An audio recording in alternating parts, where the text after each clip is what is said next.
And right now, joining us on the line from RedNation Online, no stranger to our show, Ian Clarke. Ian, welcome again, my friend.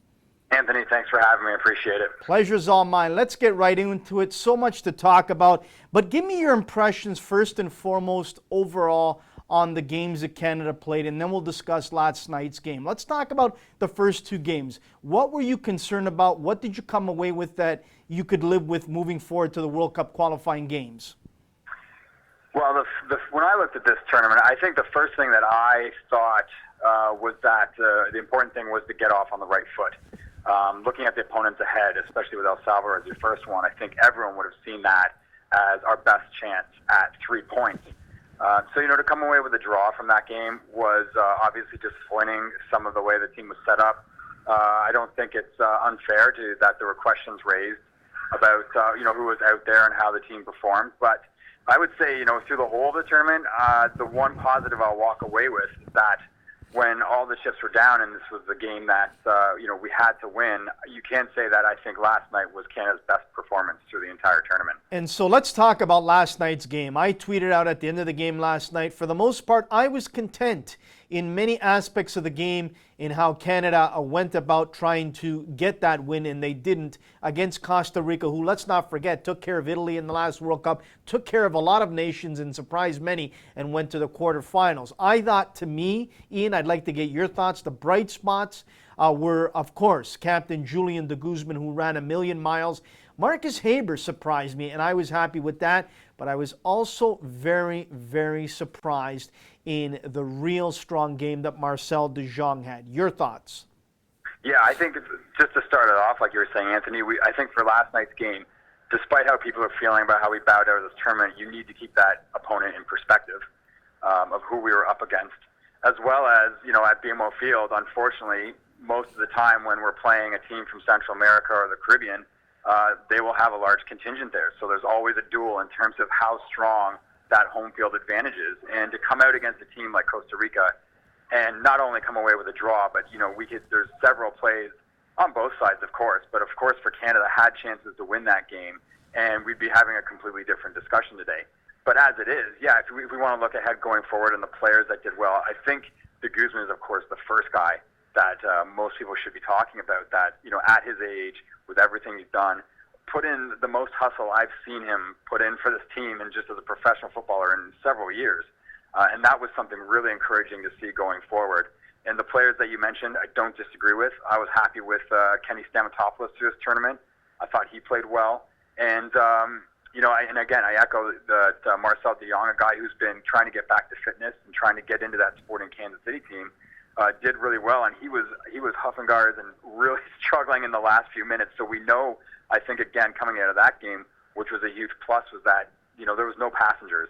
Everyone put in a full shift. Everyone left it all out there and desperately wanted to win that game. Explain to me this, Ian. I understand the heart and the desire that Toussaint Ricketts brings to this nation when he puts on that jersey. He gives it all he's got. But for me, I don't understand how he gets to start in a massive game on home soil against Costa Rica. Time and time again, the coaching staff and even the previous coaching staff to this one would go to Toussaint Ricketts. I don't get it. To me, I was shocked. I was surprised when Kyle Lauren, Tisho Akindele, two young stars in MLS who have proved to score in MLS in their young careers, are on the bench, and you put in Toussaint Ricketts. Explain it to me, Ian. Well, I am not the coach, Anthony, as you know, but I can offer what I can surmise and guess probably what he's thinking. And, you see Toussaint out there, and obviously there's criticisms for his lack of finishing and sometimes the creativity. But what we can't deny is his motivation. You can't deny that, he comes out and he's ready to play for Canada. And those kind of things and his work rate, I think, are probably what the coach is looking at with him. That he comes in and he works hard and he keeps his head up and puts his head down when he needs to. We know that through Canada Soccer we have an array of characters and work ethics and whatnot. So that would be my guess, is that for something, Toussaint's in match fitness. He plays week in, week out in Israel right now, or he did through this last season. There probably are some things that added up, but I don't disagree.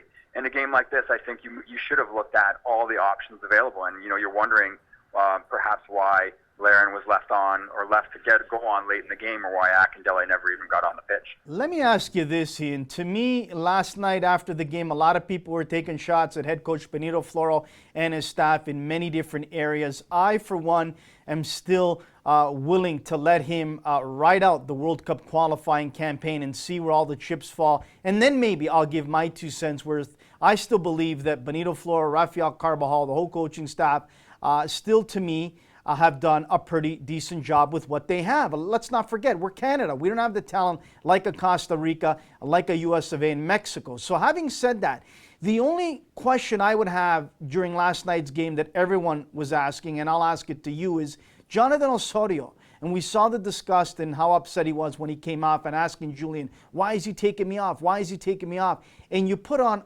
Eno. I was floored. I didn't understand that when you needed a win, you needed a goal, and you put in a defensive defender. That's the only area I would question Floro. Where would you question Benito? I don't. I think that's probably what people will be talking about this tournament is some of the player selection. No question about it, Anthony. I don't disagree. I think going forward, we're going to be watching this team, and I think everyone will continue to support Canada and give Benito Floro a chance. But of course, there's going to be criticisms raised and some questions from the player selection. But I think, I have to add in there as well, though, if we're going to level criticism about Benito Floro as a coach, I think which there is also a bit of criticism for the CSA for bringing in a coach who has no experience in this region, is so far out of, practicing or being a practicing head coach. He's in a little way getting back into the groove and relearning his old trade. So, we have to take that into consideration as well, and that's the facts of the matter of where we are. He's got some support, like you said, from Carvajal, but North America and CONCACAF are just a completely different beast than anything that's in Europe. And the way that the tournaments play out and the way that qualifying plays out, it's just not what we're used to, I guess you could say, for people who follow the European game or the world game. Ian, as we let you go, we really appreciate your time. I think, to me, as I said last night after this game, yes, they bowed out, not a goal, and they went out with a fight, I think, last night against Costa Rica. But if a lot of lessons are learned from this Gold Cup and these games moving forward to the World Cup qualifying coming up in the fall, I think that this will be looked upon as a development, a learning curve for Benito, his staff, and these young men getting ready for the games that really count, World Cup qualifying. Because then if they don't score a goal and they fall out, then we've got a lot of things to ask. I truly believe if they get to the Hex, it's a success. Other than less than that, then I say it's not a success. Yeah, I don't disagree, and I think that's moving forward is I think you're right. This is going to have to be leveraged as a learning experience, and they're going to have to learn very quickly as we move into the next round. And I think there's no reason to expect that we should get through the next round with flying colors, and then of course the one before the Hex is the one where people are really going to be focusing in on. And you're hoping by then that players like Kyle Larin and Akindele and Sam Piet will have another year or two under their belt and develop further as professionals. And hopefully, some other guys come up where we're not pinning our hopes on, our scoring hopes on a 20-year-old MLS rookie, that there's some options out there, and that if someone goes down, we have some players to back them up. Ian, really appreciate you taking time in the middle of your day. We thank you so much. Keep up the great work at Red Nation Online. And as we let you go, where can people follow you on Twitter, and what can they read up next that you're doing? Yeah, sure. So you can just get me on Twitter at Clarke RNO or through our site handle at Red Nation Online. And obviously, yes, we've the Gold Cup coverage it'll whittle down, and we'll have some questions and comments from the tournament that'll be coming up. And then of course we still got some Pan Am coverage going on for that U23 team. And then we cover Toronto FC, Vancouver, and Montreal through the year, and we'll be getting ready for that next round of World Cup qualifying. Busy time, Ian Clarke, for you and all the people at Red Nation Online who do a great job. Thanks so much again for taking time out of your busy schedule, and enjoy. Obviously, without Canada, the rest of the Gold Cup, I think it should be exciting, my friend. I agree. Thanks a lot, Anthony, for having me on. I appreciate it. Pleasure's all mine. Ian Clarke of Red Nation Online, class act, classy individual. He's always making time. We really appreciate him joining us.